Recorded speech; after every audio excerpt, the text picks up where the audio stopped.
નમસ્કાર ખેડૂત મિત્રો, તમારું સ્વાગત છે અમારી વીટી ખેડૂત મિત્રોની ચેનલમાં। તો મિત્રો, આજના આ વિડીયોની અંદર આપણે કપાસના ભાવ, રૂ બજારની સ્થિતિ સાથે જ કપાસના વાયદા કેવા ચાલી રહ્યા છે ને આગામી સમયમાં કપાસના વાયદા કેવા રહેશે, સાથે જ નવી સિઝન દરમિયાન કપાસના ભાવમાં શું થઈ શકે તે સંપૂર્ણ માહિતી માટે વિડીયોમાં બન્યા રહેજો ને ખાસ કરી ચેનલમાં નવા આવ્યા હોય તો સબસ્ક્રાઈબ કરી નાખજો।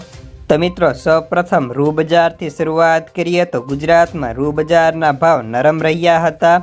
બજારમાં લેવાલી જ ઓછી છે અને સામે વેચવાલી પણ ઓછી છે। ઓલ ઇન્ડિયામાં આજે 20,000 ગાંસડીની અંદર આવક થઈ હતી, જેને પગલે બજારને ટોન સરેરાશ મિશ્ર દેખાયો હતો ને રૂની બજારમાં ચાલુ સપ્તાહે બે તરફી મુવમેન્ટ જોવાની સંભાવનાઓ છે।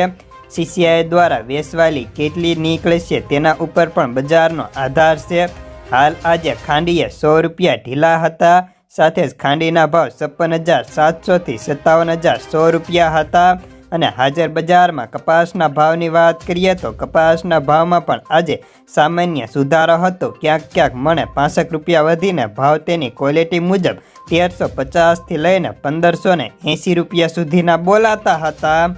તો મિત્રો, વાયદાની વાત કરીએ તો સૌપ્રથમ ન્યુયોર્ક કોટન વાયદાની વાત કરીએ તો ન્યુયોર્ક કોટન વાયદો ડિસેમ્બર 68.46 વાયદો હતો, જેના પગલે આપણે ત્યાં MCX અને ખોળ બંને વાયદા ઢીલા જોવા મળે છે।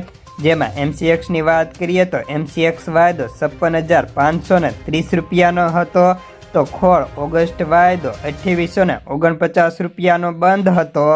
જ્યારે વિશ્વ બજારમાં બ્રાઝિલ, ચીન અને પાકિસ્તાનના રૂ સપ્તાહ દરમિયાન વધ્યું હતું। ભારતીયની વાત કરીએ તો ભારતીયનું રૂ હજી પણ અમેરિકા કરતાં 12,200 થી 12,300 રૂપિયા જેટલું મોંઘું છે અને હાલ પાકિસ્તાન રૂ ભાવમાં એક સપ્તાહમાં 1500 થી લઈને 1800નો ભાવ વધારો થયો હતો। તો આપણે ત્યાં દેશમાં સતત રૂના ભાવ ઘટી રહ્યા છે ને હજી પણ ઘટવાની ધારણા છે। તો નવી સિઝન દરમિયાન ભાવ કેવા રહેશે તે જોવા માટે ચેનલને સબસ્ક્રાઈબ કરી નાખજો, જેથી તમને દરરોજના નવા સમાચાર મળતા રહે। તો બસ આજના કપાસના સમાચારમાં આટલું જ। ધન્યવાદ।